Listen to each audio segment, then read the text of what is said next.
everyone, it's Sharonda from Pay Your Weights, and today I'm going to be reviewing The Handmaid's Tale, Season 5, Episode 5, Fairy Tale. So we get two different types of fairy tales with two of our main characters, between Serena and what she began as a fairy tale in this new life that she will have in Canada, being this ambassador for Gilead, living in this new beautiful home with the Wheelers, and also too with June, with her and Luke, being able to find a couple of moments of peace and happiness, to be in love, to be loved. So we get to see two of these fairy tales that are taking place with our main characters in this season, in this episode especially, but we get to see how those fairy tales quickly turn into nightmares as we get to the end of episode 5. But I'm gonna tell y'all this, first and foremost, Hulu, where the rest of this episode? It was only like it was less than 45 minutes. I said, last time I checked, this was supposed to be an hour-long drama. I don't know what's going on. Like, y'all gonna have to run me my 15 minutes back in another episode. I'm gonna let it slide, but don't act like I didn't see that clock. Don't act like I didn't see that this episode was only 45 minutes. But we see that the episode opens up and we see June kind of reliving her fairy tale of what America used to be before Gilead, and her having this flashback to Hannah being at their aquarium, happier times. And then we see that this is just her dreaming about the past as she's waking up out of her sleep with her phone ringing, and she gets a message that someone has more intel to where Hannah is, kind of what this whole thing is happening, because we saw that Hannah is wearing the colors purple. We know that she's training to become a wife, that Hannah is now no longer a little girl. She is now ushering into becoming a woman, even though she's 12, but it's Gilead. So we see that as they're, Moira, Luke, and June, they're all in the car. They're going to go meet up with Lily, with Mayday, and we see that they're still protesting. So the Canadians said, honey, I know that they say that we are nice, okay, and that we love everybody, but let me tell you who we don't love. All these people from America, you need to go back home. Go back to your land. You've outstayed your welcome. We let you stay for a little bit, but now it's becoming a bit too much, and it's time for you to leave. So they're out protesting. And then we see that Serena, Serena's kind of living a good life, y'all, in the beginning of the episode. She is in this new house, even though I don't think it's safe for someone who's pregnant to be walking down all those damn flights of steps. But we see that she is excited.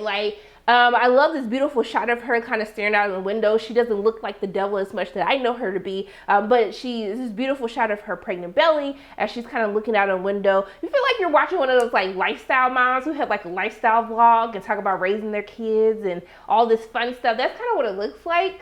And she is staying with the Wheelers. And we see that people have been leaving flowers for her. Ezra hands her some flowers, and he tells her people have just been sending well wishes and leaving flowers for you. And then we see that she has breakfast with Mrs. Wheeler, and she tells her hey girl, you ain't gotta put this spread out every single day. It's okay.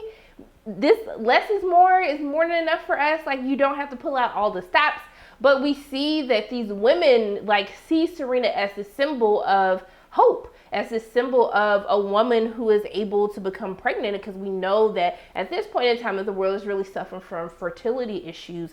So being able to see a woman like Serena be pregnant, is really making people lean more into what Gilead has to offer. And to be honest, after seeing Serena in this household, seeing what Mr. Wheeler wears, after we see he finally takes the time to grace her with his presence as she's asking to speak with him, Ezra's telling her he's busy, he dresses like a commander. In the banter between her, later, and when Serena's having this phone call and she says, hey, do you want to listen in? She was just oh no, honey, I'm a wife. Wives don't get involved in that type of business. You see, these are glimmers of Gilead. And honestly, when I was watching her in the house at the beginning of the episode, I said, honey, this finna be your prison, girl.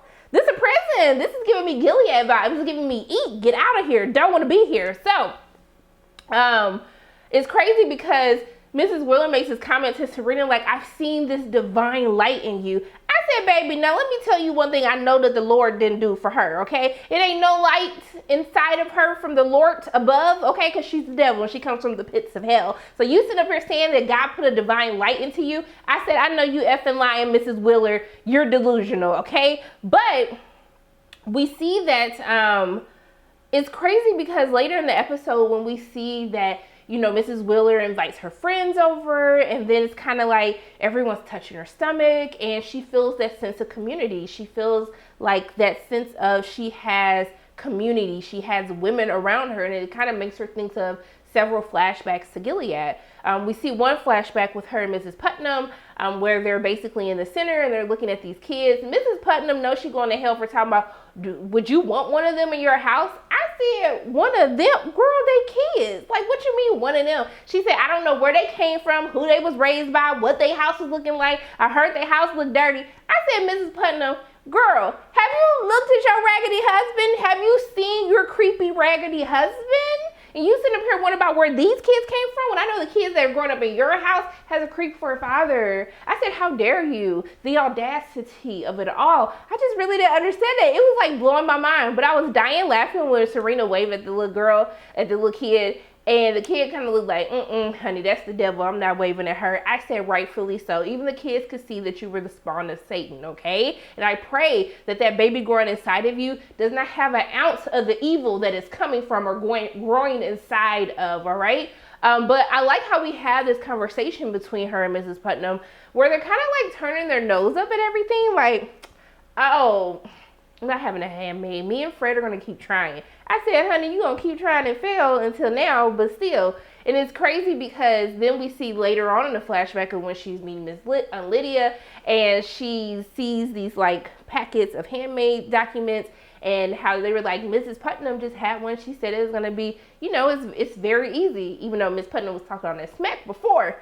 I was dying laughing when Aunt Lydia, when she like pulls the first file, she was like, oh, that's going to be a great one. She even caught her husband's eye. Serena, baby, when Serena closed that file up and put that to the side, I said, now, Aunt Lydia, now you know Fred has a wandering eye, honey, and you sitting up here saying that is not going to help anyone get chose, okay? But I was dying laughing because I was like, I bet she did catch his eye. I bet she did. Just like the first handmaid you got ended up committing suicide, and that's how we got June up in the house. So I was just like, you can't be serious. But I think it's really interesting because after Serena has this experience with the women, she, you know, wants to have a phone call with Gilead and she talks to Commander Lawrence, but she's surprised because Commander Putnam, raggedy behind, is sitting on the phone as well. And the way that he dismisses Serena all the time, it will like never not send me. But she basically gave them the idea of like doing a fertility center, you know, maybe not focusing on having this Gilead center, focus on what people want. People want babies. People want to be able to have kids. It's something that a lot of people can't have, and we should focus on fertility as a way to get people to join our cause, which I thought, I hate to agree with the devil, but it was actually a pretty good idea.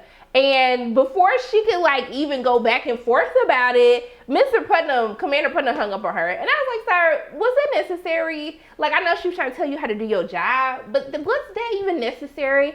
But we get a little intel on something that Commander Lawrence has been planning. And Commander Lawrence basically has come up with this thing called New Bethlehem. And Commander Putnam is clearly not for this. He's like, I'm not going to let these traitors and all these people back into Gilead. Like, so I'm really interested to see.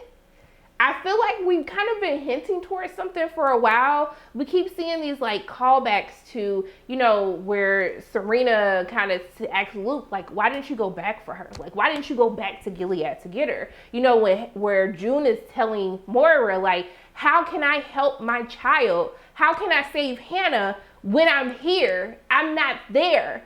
So, like, I feel like something, like, we've been hinting towards something, even when we saw, like, that guardian who was like, I can't stay because my family are still back here. Like, I feel like we're getting to a point where Gilead is trying to still establish them as, like, a real, like, national power. That's been the whole thing. They want this legitimacy. They want to be a part of the UN. They need to be able to trade stuff back and forth. Like Commander Lawrence says, like, this is going to be a dying nation if we're not taken seriously. If people don't consider us a legitimate society, a legitimate nation, and we need to find a way to come to the middle in order for us to get what we want, in order for Gilead to survive, in order for this to have meant something.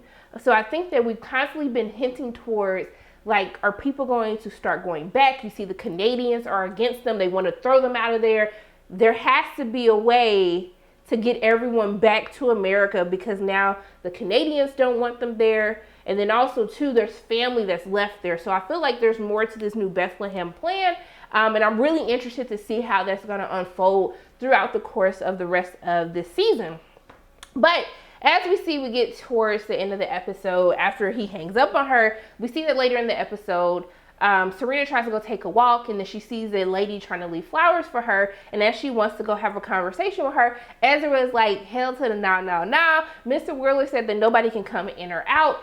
Unfortunately, like, you're not going to be able to speak to her. Like, you're going to have to stay in here. And I think that's when she starts to realize that her fairy tale life of her being this diplomat, of her being this ambassador in Gilead, of having this sense of power, you know, that she thought she was going to have after she decided she wanted to still be a citizen of Gilead, I think she's starting to realize that she probably didn't make the right decision after all. And now her fairy tale is quickly becoming into a nightmare when we see when Mr. Wheeler goes in to speak with her and basically tells her, like, hey girl, I just want to let you know that was a really good idea about the fertility center, girl. They ate that up. But unfortunately, we're gonna do it, but you have nothing to do with that. Cause she was like, okay, well, like, let's get the plan in. And he was like, oh no, sweetie, honey, you just worry about that baby in your belly. We're gonna take care of this, the men. We'll handle that. You need to be on bed rest. You need to get your rest. You need to make sure that you can have this baby. And then he was like, and you need to start taking more vitamins. And he gave her like some medicine. And then she asked him for a cell phone. And he was like, oh no, honey, that's a security risk. No, sweetie, you can't. What do you need a cell phone for? You can't have a cell phone. So now she's starting to realize that this is starting to become a prison, which I love how people have been saying, like, they think that Serena's going to become a handmaid by the end of the season. But I like that she's starting to get a taste of her own medicine, of feeling how she's made those women who were living in their house, you know, how she made them feel while they were staying with her. So I'm happy that she's kind of getting a taste of her own medicine. I don't know how all of that is going to play out, but I thought it was very nice how they did that in the fairy tale of, you know, she's excited and she's happy about her new surroundings. She seems happy, feels like this is a fresh start. And then as we get to the end of the episode, she's starting to realize that she's given up her power, that even though she is in Canada, this has now become a new extension of Gilead. And what those implications for her, we don't know quite yet, but I know that it can't be anything good, and she deserves it all, okay? I do not have any sympathy for Serena whatsoever. She deserves it, and then some, okay? Because she's literally Satan. But let's go to June. So back to June. So they get this call, they go see Lily, and then Lily is basically telling them that, hey, you know, things have gotten really tired. They're like really trying to make it known that they don't want us here. We're not able to get anything over into No Man's Land to like go back and forth to Gilead. Our person who delivers our supplies, he's actually stuck there right now. And Luke, because of the conversation of basically Serena gaslighting him, he wants to do more. He wants to step up. He feels as though, it really seems as though he feels as if his wife and his daughters had to endure all of these things, and he really has been chilling in Canada, just hoping and waiting for them to come back to him. And I think he feels less than, and that he hasn't done enough. And this is his way to do more. So he volunteers and says that I'm going to go and get the supplies. I'm going to get this message because we need to figure out what's going on with our daughter. And of course, June obliges, and she says she's going to go too because June loves to sacrifice herself. So, I mean, I wasn't shocked when she said that she was going to go as well, okay? So they agreed to it, more looking like, I don't trust this, but y'all hurry up and come back. And so as they're on their hike, June kind of has flashbacks to what happened in the woods we saw in the first season of The Handmaid's Tale, when Luke, Hannah, and June are together and they're captured and they're separated. She kind of has flashbacks, and Luke can see that something's wrong with her. He tries to get her to stop, but of course she don't ever listen, and Luke, no way. So they keep going. They end up coming in front of a dead body that has a sign called rapist, and Luke asks her, like, is this Gilead? And she's like, no, they don't use words. They just be hanging people. Like, they wouldn't go through all of this, so this is someone else. But they end up running into this guy who now we know his name is Jaden, this kid who's a guardian, and I ain't gonna lie, I was side-eyeing Jaden the whole time. Like, for some reason, I just really felt like Jaden was going to set them up. I don't know what I thought was gonna happen, but yeah. But he actually ended up being a really decent kid. He got a whole little hideout in like a bar/bowling alley. And I thought he was really cool. And it was really nice just to see someone, like June said, like I've never seen someone grow up in Gilead so pure. And it's interesting because he was a child when all of this happened, and how he talks about how life before, you know, is foggy to him. Like he only knows Gilead. Kind of similar to Hannah, how, you know, Hannah was a child when all of this happened, and she's only known Gilead, even though we kind of know she still knows that June is her mother. But you never think about the implications that it has for the children, that now that this is the only society that they don't know that there was a better way before. They don't know that there was a better structure before. And it kind of makes you sad for a moment, but then it makes you hopeful, because when you see Jaden having this conversation with them and they say, well, if this is all you know, then why do you fight? Why do you fight against Gilead? And he said, because people should be able to talk to who they want to talk to. Like something so simple, as if it's something that a child would say, like, I think everybody should be able to talk to anyone. And it makes you hopeful. It makes you feel like, wow, like we're doing this for a reason, not only just for our daughter, but for other people's daughters, for other people's sons, like for other people's family members. Like it gives you this, I love how this episode gives you like a glimmer of hope of what life could be. And I like that we get to see this love between June and Luke, because a lot of times I'd be like, sometimes I ain't gonna lie, y'all, because when Luke was getting real corny, talking about how much he loved bowling, I was like, Luke be so corny sometimes, would it be so cute? But sometimes June be looking at Luke like she embarrassed, like I am so embarrassed that this is my man. I can't believe I procreated with him, that I married him. Girl, I can't believe it. That's how June be looking sometimes. I don't know if that's just me, but that is how she be looking. But I think it's so cute. After that conversation, then we see, I keep forgetting that OT is like a musician in real life. He plays multiple instruments. He starts playing Al Green and singing to her, and you see that look. She was giving that look like, if we weren't in so much danger, I'd give it up to you right now, and if this little boy weren't here. But I think it's funny at the end of the song when he was like, hey, did you write that? And I was like, sir, it's Al Green, but the kid don't know because he didn't know nothing before, so I can't fault him for it. But I love that whole like moment. I love how he shines the light on the disco ball, and you just see like the beautiful lights as they're dancing. It's so nice that you get to see Luke and June live this fairy tale like for a moment, that they don't, like all the things that have happened, how June has changed, the bad things that have happened to her, not having Hannah, like it doesn't matter right then and there, that it's just those two. They're in love, they're having fun. It's nice to see June smile. It's nice to see her and Luke actually look happy with one another. But I ain't gonna lie to you, once I knew that we was learning all these things about Jaden, I said, honey, Jaden's not gonna make it past the episode. He about to die.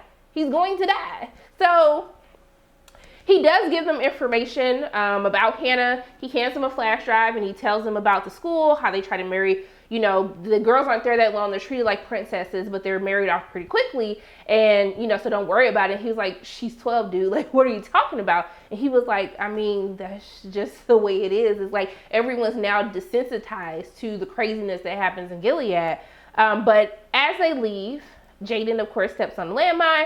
He blows up to pieces, and I was like, see, I knew he was finna die, because anytime you start liking someone, I was like, I really like that little boy. And then I was like, he's clearly gonna die, and he dies. And the explosion causes them to hear, and then there's like a ruckus, and June and Luke get captured, and they're split apart, and whoever is in charge of music was highly disrespectful for them playing Let's Stay Together. I said, y'all, why would you play that? And you saw that they got separated, almost like they were like foreshadowing that this is not going to last long. They're not going to be able to stay together. I don't know who the hell has captured them. It's probably Gilead that's captured them. But what's going to happen, I do not know. But I was very scared for them. I'm scared. But whoever chose the Al Green song, that was actually a very good choice. Like, loving you forever. I'm sorry. But, yeah. You know, this feels like a setup episode for what's to come in the second season. I don't know if I'm in love with this week's episode. It's short, it's sweet. I mean, I'm happy I didn't try to drag it out. But I do think that it's a big setup for what we will see June and both Serena, the decisions that they would have to make, the circumstances they're going to be in for the second half of the season. I feel like it's more of a setup of what's to come in season 5 than necessarily a whole lot happening. But I mean, it was okay. It was cute. I guess if nothing was going to seriously happen, I mean, at least let it be a short episode, but y'all still owe me 15 minutes in another episode. But overall, I like this idea of calling it fairy tale and kind of seeing, you know, things start off in a good way of them getting this information on Hannah and Serena being in a new house to everything literally going from a fairy tale to a nightmare. I like kind of that light and dark that they kind of been playing with in the episodes. So yeah, I could say what was happening with Moira. They don't know what to do with Moira. Ever since Moira went to Canada, they literally don't know what to do with her. And it's literally a waste of her talent. Like, I don't know. Like, I like seeing Luke more and him finally, like, having something to do, because Luke ain't had nothing to do in all 5 seasons of The Handmaid's Tale. But I want them to figure out what to do with Moira. And I also want them to give Moira her identity outside of June again. Because I actually liked what she was doing when June was kind of in Gilead and she was in Canada. I was okay with that because she had her own life. And I need her identity to exist outside of her for a little bit. But yeah, let me know in the comment section below, what did you think of this week's episode? Did you love it? Did you hate it? Did you feel like nothing happened? Or you feel like this was just enough to get you tuning in to next week? Let me know in the comment section below. But those are my thoughts on The Handmaid's Tale, Season 5, Episode 5, Fairy Tale. As always, my name is Serena for Para Waits. And if you like what you saw today, make sure you hit the like button, hit subscribe, share this video with your friends, and make sure you hit the notification bell. And I love you guys 3000. And until I see you again,